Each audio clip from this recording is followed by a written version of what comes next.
My name is Edith Howe, and I'm here today because I have a neuroma in my right foot. I had a problem with the second toe.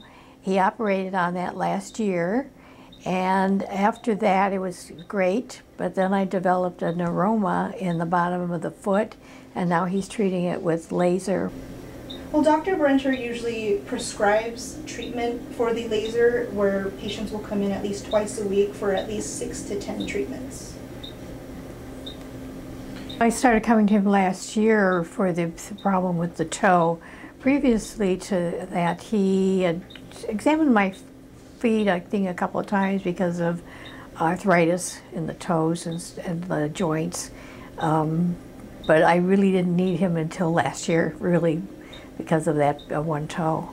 You don't even know this thing is going. I'm relaxing and taking a nap. He's trying not to have another surgery.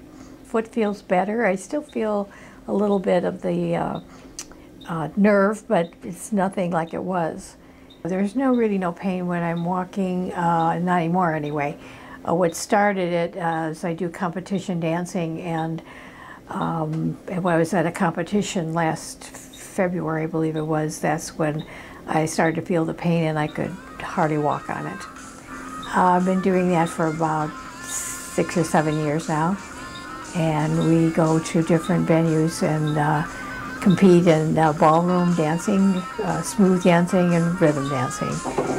And so I'm on my feet a lot. I'm here at Dr. Barenter's office because he's a great doctor. My husband's been coming to him for a long, long time, getting his toes fixed. So having good feet is very important.